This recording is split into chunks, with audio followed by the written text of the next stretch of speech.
രണ്ടാമതായി കൗമാരത്തെ നശിപ്പിക്കുന്നത് അമിതമായ ലഹരിയുടെ ഉപയോഗമാണ്. ഇന്ന് കുട്ടികളെയും സമൂഹത്തെയും അതേറെ സ്വാധീനിക്കപ്പെടുന്നുണ്ട്. ചിലർക്കത് തോന്നിത്തുടങ്ങി, ഒന്ന് പുകയ്ക്കാത്തവൻ ആണല്ല, നാവിനടിയിൽ തിരികാത്തവൻ ആണത്തമല്ല. തന്റെ കൂട്ടുകാരികളോടൊപ്പം എടുത്താൽ പൊങ്ങാത്ത രണ്ട് തർക്കുത്തരവും പറഞ്ഞ് ഇന്ന് ഭക്ഷണം പോലും നമ്മളൊക്കെ ലഹരിയായി മാറി. ബർഗർ ഉണ്ടെങ്കിലേ നമുക്ക് ജീവിക്കാൻ പറ്റൂ, സാൻഡ്വിച്ച് ഉണ്ടെങ്കിലേ നമുക്ക് ജീവിക്കാൻ പറ്റൂ.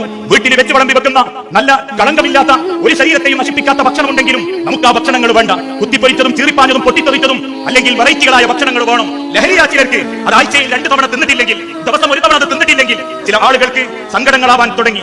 ചില ആളുകൾ രസത്തിന് തുടങ്ങും, അതിന് അഡിക്റ്റായി മാറും. അത് വലിയാവാം. കൂട്ടുകാരോടൊപ്പം വെറുതെ 1ഉം 2ഉം തവണ വാങ്ങി പിന്നീട് അതിന് അഡിക്റ്റായി മാറി. അങ്ങനെയും പലരും ഈ സമൂഹത്തിലുണ്ട്. പലർക്കും പലതിനോടുമാ ലക്ഷ്യം, അല്ലെങ്കിൽ പലർക്കും പലതിനോടുമാ താല്പര്യം. കള്ളിനോട്, കഞ്ചാവിനോട്, സിഗരറ്റിനോട്. ചിലർക്ക് പ്രണയമാ ലക്ഷ്യം, ചിലർക്ക് കമന്റടിയാ ലഹരി, ചില ആളുകൾക്ക് വൃത്തികെട്ട സിനിമകൾ, ബ്ലൂ ഫിലിമുകൾ കാണലാ ലഹരി.